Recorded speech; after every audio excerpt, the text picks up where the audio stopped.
बच्चों यह प्रश्न है प्रश्नावली 1.2 का प्रश्न क्रमांक 3। इसमें प्रश्न क्या कह रहा है, अभाज्य गुणनखंड विधि द्वारा निम्नलिखित पूर्णांकों का एचसीएफ और एलसीएम ज्ञात कीजिए। आसान प्रश्न है।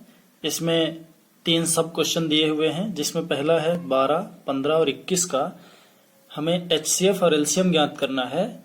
किस विधि की सहायता से? अभाज्य गुणनखंड विधि की सहायता से। चलिए इसको हल करते हैं। पहला प्रश्न, संख्याएं दी हुई हैं 12, 15 और 21। पिछले प्रश्नों में हमने अभाज्य गुणनखंड करना सीख लिया है, किस तरह से करते हैं। तो आप देखिए यहाँ पर सबसे पहले हम लिखेंगे 12 का अभाज्य गुणनखंड क्या होगा। तो इसे हम कैसे ज्ञात करते हैं।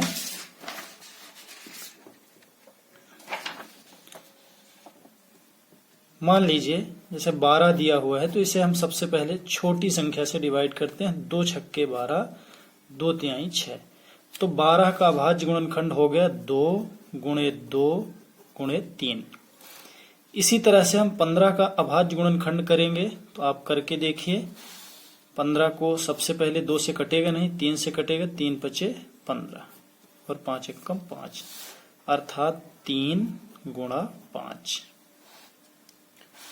इसी प्रकार जब हम 21 का अभाज्य गुणनखंड करेंगे तो ये किससे कटेगा? 3 से। 3 सते 21, 7 एकम 7।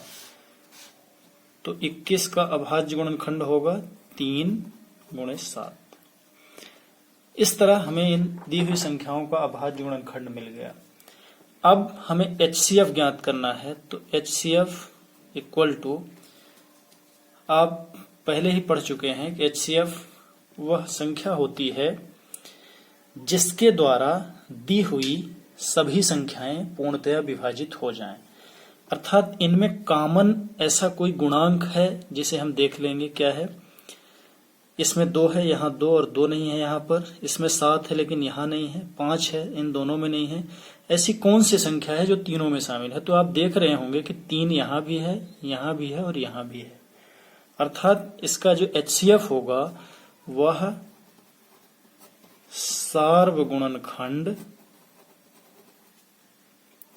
3 अतः एचसीएफ इक्वल टू 3 हो गया। एलसीएम ज्ञात करने के लिए हम गुणनखंडों में देखते हैं कि सबसे बड़ी घात कौन सी है, अर्थात कौन सा गुणनखंड ज्यादा बार आया है। तो यहां देखिए 2 बार आया है, तो 2 गुणे 2 हम लिख देंगे। फिर उसके बाद तीनों में 3 शामिल है, तो 3 एक बार लिखेंगे, 5 लिखेंगे एक बार और फिर 7 लिखेंगे एक बार। अब इसका जब हम गुणा करेंगे तो आप करके देखेंगे, इसमें आएगा 420।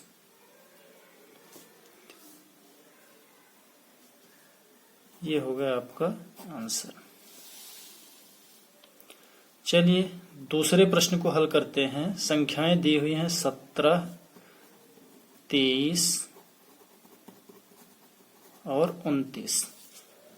अब इनका हम अभाज्य गुणनखंड करते हैं। आपको पता है ये सभी अभाज्य संख्याएं हैं जो सिर्फ स्वयं और 1 से ही विभाजित होंगी। अर्थात इनका गुणनखंड होगा, आप जब लिखेंगे तो 1 गुणे 17।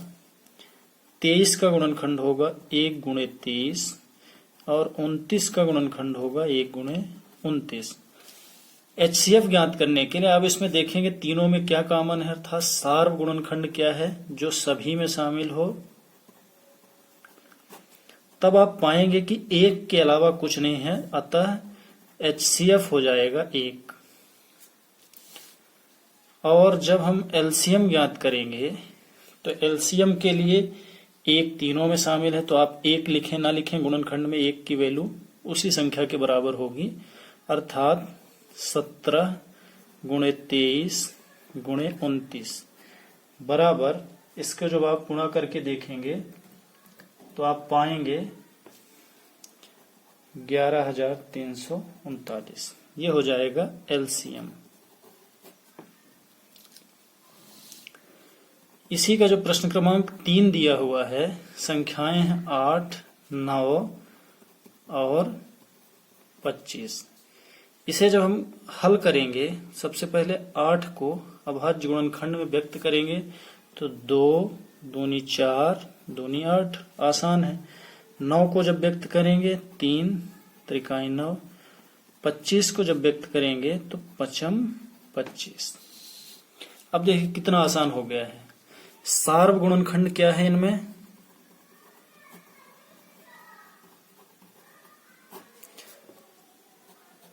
आप देख पा रहे होंगे कि कोई भी ऐसी संख्या नहीं है जो तीनों में शामिल हो। अर्थात जब कोई भी संख्या शामिल नहीं होती उस कंडीशन में एक तो सभी में शामिल है। आप लिख सकते हैं गुणे 1 गुणे 1 गुणे 1, अर्थात सार्व गुणनखंड 1 है। तो HCF इक्वल टू 1 हो जाएगा। LCM, अब आप इसका LCM निकालिए। सबसे बड़ी घातांक हम इसमें देखेंगे तो 2 आया है 3 बार, अर्थात 2 गुणे 2 गुणे 2 गुणे 3 गुणे 3 गुणे 5 गुणे 5। अब इसको हल करिए। 2 दूनी 4 दूनी 8 गुणे 9 गुणे 25। इसे हल करेंगे तो आप गुणा करके देखिए 1800 आएगा। यह है आपका आंसर।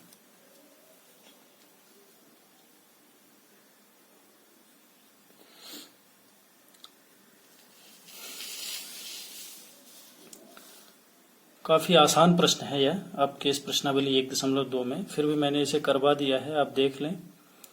और अगर आप निरंतर वीडियोस को देख रहे हैं और आपको ये प्रश्न अच्छी तरह से समझ में आ रहे हैं तो आप चैनल को सब्सक्राइब जरूर करें और इन वीडियोस की लिंक अपने दोस्तों तक शेयर जरूर करें।